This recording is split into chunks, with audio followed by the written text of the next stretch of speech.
Mesdames et messieurs, bienvenue sur Matin Libre TV dans l'édition de 20h.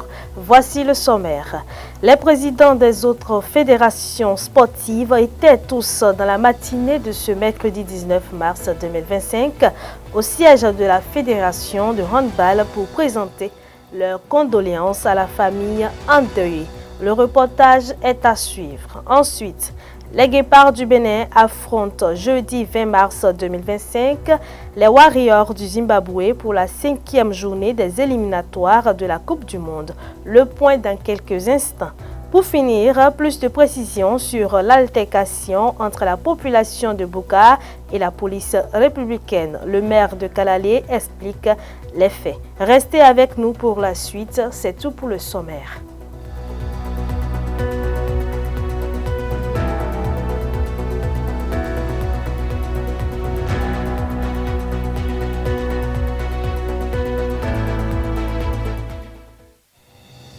Chers internautes de MLTV, bonsoir. Du nouveau et plus de précisions sur l'altercation qu'il y a eu entre la police et la population de Buka le lundi 17 mars dans la localité de Kalalé. Ce drame a enregistré la mort du commerçant et un policier, d'importants dégâts matériels enregistrés. En effet, dans la mission de faire respecter l'interdiction de sortie frauduleuse des produits tropicaux sur le territoire béninois, le maire de la commune de Kalalé explique que la police a mené une opération bien précise. Écoutons le récit d'expérience à Koinou. Selon son récit, des gens auraient signalé à la police républicaine qu'un commerçant faisait sortir de façon frauduleuse des produits tropicaux, notamment des noix de cajou du territoire national. Les dénonciateurs auraient même fourni à la police des preuves avérées. Ils ont des images à chaque fois que le commerçant met les noix de cajou sur plusieurs motos pour le Nigeria, a relaté les deals de la commune. À l'arrivée des policiers dimanche 16 mars, le commerçant a pris la poudre d'escampette. Craignant que le commerçant ne revienne vider le stock de son magasin à leur insu, les policiers ont entrepris d'aller ramasser les produits qui s'y trouvaient. C'est ainsi que dans la soirée du lundi 17 mars, ils ont amené un camion pour ramasser les produits. Présent, le commerçant s'y est opposé et très vite la population s'est mobilisée. Le maire a été informé que les gens ont commencé à lancer des pierres aux forces de l'ordre et pour se soustraire des jets de pierres, ils ont fait des tirs de sommation. Malheureusement, une balle a atteint le commerçant qui a rendu l'âme sur place. La population a incendié 2 motos sur lesquelles les policiers sont venus. Le maire Tidjani Tchabibani a indiqué que le calme est revenu avec les actions de sensibilisation. Il indique avoir lancé un appel au calme à travers des gestes et des séances avec des proches de la victime. Il a eu une séance avec l'ensemble de la population en présence du directeur départemental de la police républicaine. Cette séance de plus de 3 heures de temps a permis d'expliquer la mission de la police et les mesures gouvernementales en faveur des produits tropicaux. Le maire de Kalalé demande aux populations de se référer aux autorités locales quand elles se sentent brimées au lieu de se faire justice. Élan de solidarité après le décès du premier vice-président de la Fédération béninoise de handball.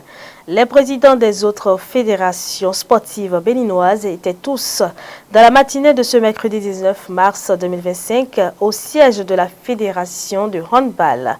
Ils sont allés présenter leurs condoléances à la famille endeuillée depuis une semaine maintenant. Reportage Maël Leroux-Bellou et Toussaint Bossa. Vive émotion ce matin au siège de la Fédération béninoise de handball. Dans un élan de solidarité, empreint de fraternité, les présidents des autres fédérations sportives béninoises sont venus porter aux membres éplorés de leur sororité leur soutien. Un geste plein d'humanité qui tire son essence des valeurs fondamentales de la famille. Nous sommes tous catholiques, musulmans, animistes, et nous implorons tous le même Dieu. Quand ce Dieu nous appelle ou appelle quelqu'un parmi nous, nous sommes obligés de nous retrouver et présenter les condoléances à la famille. C'est pourquoi nous sommes là. Et vu les sacrifices beaucoup de sacrifices que les responsables des fédérations aimaient pour faire fonctionner les fédérations. Si quelqu'un de ce rang, le président Serge, nous quitte, ça fait beaucoup réfléchir. Précieux moment de recueillement, de partage et de réconfort, les hommes et femmes en service à la Fédération béninoise de handball ont apprécié cette démarche. C'est un véritable baume au cœur en cette période d'affliction. Nous sommes très sensibles à toutes vos démarches. Merci d'être de nos côtés par rapport aux autres étapes des cérémonies. Dans une ambiance très lourde en émotions, des mots ont été utilisés pour tenter d'apaiser les mots, mais aussi pour témoigner de la grandeur d'un homme qui a marqué à tout jamais l'histoire du handball béninois. L'inhumation du défunt Serge Akako Diuntri, premier vice-président de la Fédération béninoise de handball, est prévue pour ce week-end.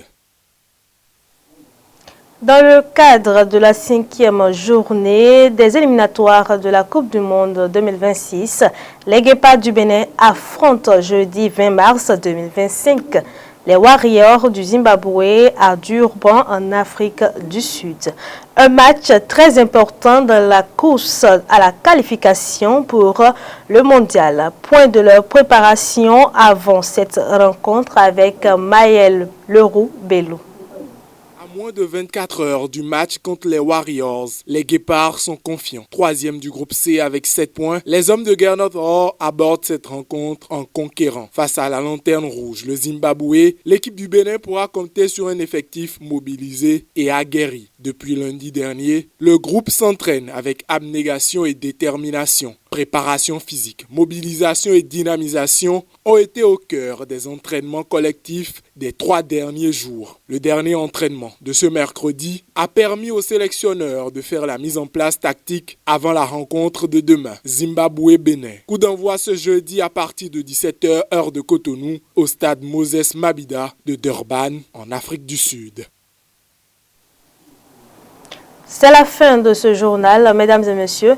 Merci de nous avoir suivis. N'oubliez pas de vous abonner pour ne rien rater de nos informations. À bientôt.